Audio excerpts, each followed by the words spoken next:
জিজ্ঞাসা করলেন যে আপনাদের পায়ে ঘা কেন? বলছি তুমি তো আমাদের পা দুটি কেটে দিয়েছো। আমি পা দুটি কেটে দিলাম কি করতে, কি করে? বলে ওই যে শোনা, আমরা পূর্ব জন্মে ছিলাম কাশীতে ব্রাহ্মণে। আমরা কাশীর ব্রাহ্মণী সারা জীবন কাশীর বিশ্বনাথের উপাসনা করতাম। একদিন কাশীর বিশ্বনাথ আমাদের প্রতি প্রসন্ন হয়ে আমাদেরকে বলছে তোমরা বর চাও। তখন আমরা বলেছিলাম হে বিশ্বনাথ, হে দেবাদিদেবী মহাদেব, যদি আমাদের প্রতি তোমার কৃপা হয়, যদি আমাদের প্রতি তুমি প্রসন্ন হয়ে থাকো,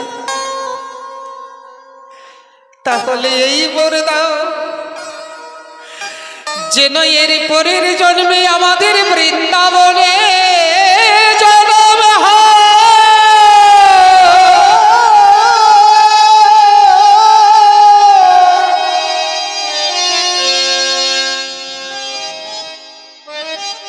কাশীর বিশ্বনাথ বলছেন যাও, আশীর্বাদ করলাম, আমার আশীর্বাদে তোমাদের বৃন্দাবনে জন্ম হবে, জন্ম হবে। কাশীর বিশ্বনাথের আশীর্বাদে ওই বৃন্দাবনে আমরা স্বামী স্ত্রী দুটি বৃক্ষ হয়ে জন্ম নিয়েছি, জন্ম নিয়েছি। আর তুমি সেই দুটি বৃক্ষকে কেটে দিয়েছ, মানে আমাদের পা কেটে দিয়েছ। তাহলে দেখুন বলার তাৎপর্য, বৃন্দাবনের যে পশু পাখি বৃক্ষলতা তারাও চিনল। এই বৃন্দাবনের সব চিন্ময়, বৃক্ষলতা পর্যন্ত চিন্ময়। আর এই বৃন্দাবনের বৃক্ষলতা হয়ে জন্ম নেওয়ার জন্য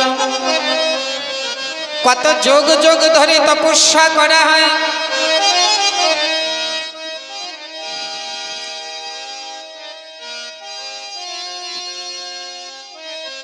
কিন্তু গুরু বন্দনায় বলছেন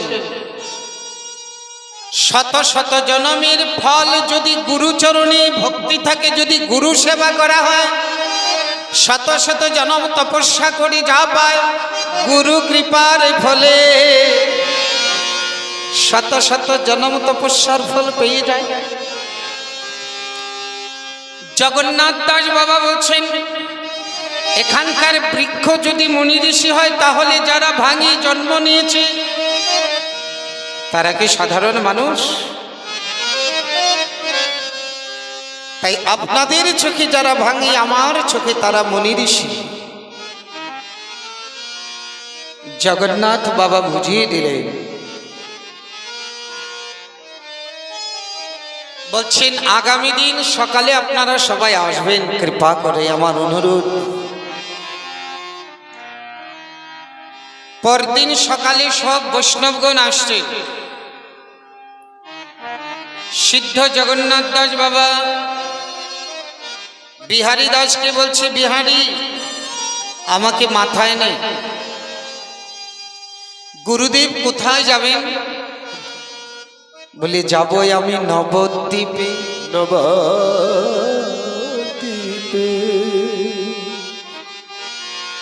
বৃন্দাবনের সব বৈষ্ণবগণ বলছেন আপনি এই বৃদ্ধ বয়সে নবদ্বীপে যাবেন, যদি আর বৃন্দাবনে ফিরে না আসতে পারেন।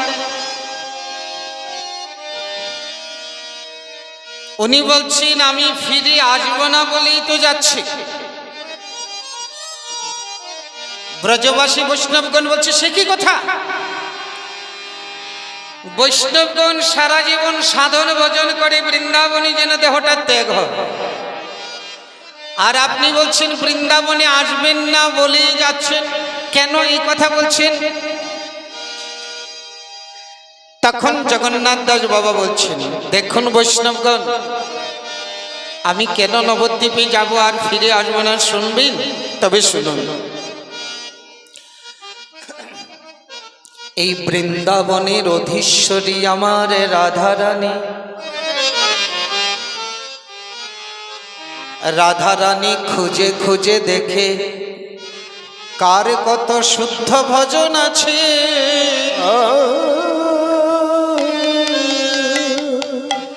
যার যত শুদ্ধ ভজন আছে,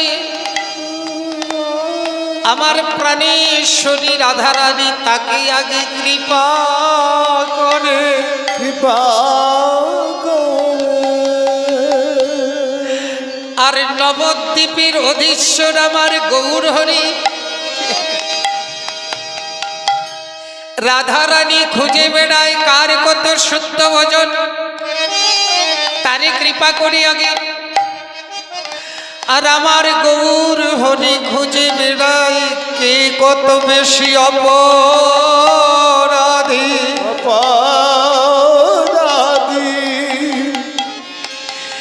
যে যত বেশি অপরাধী আমার গৌর হরি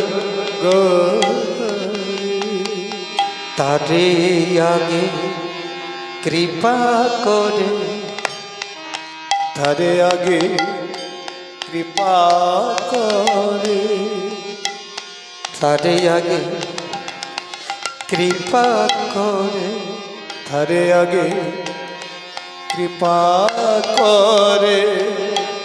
যে যত বেশি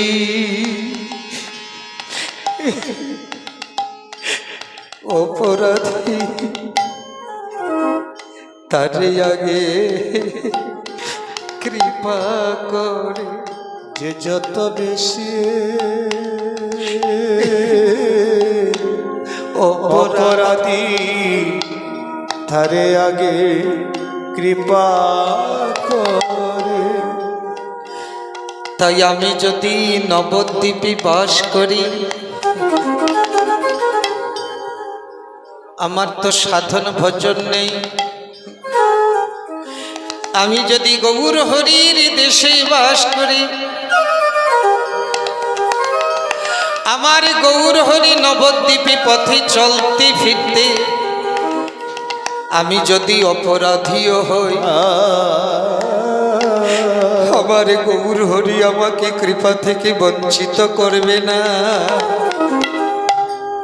আমি গৌর হরি কৃপা পাব, আমি গৌর হরির কৃপা পাব, আমি গৌর হরি কৃপা পাব, আমি গৌর হরির কৃপা পাব।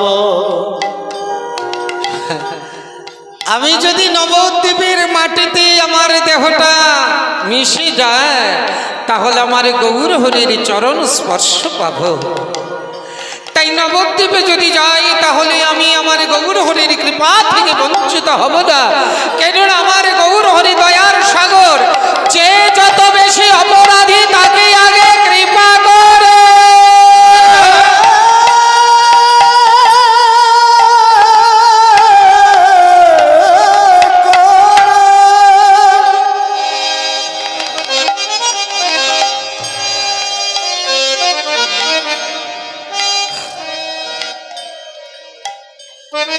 নবদ্বীপে চলে আসলে ওই যেখানে মরা গঙ্গা, ছাড়া গঙ্গা, সেখানে এসে আশ্রম করলেন।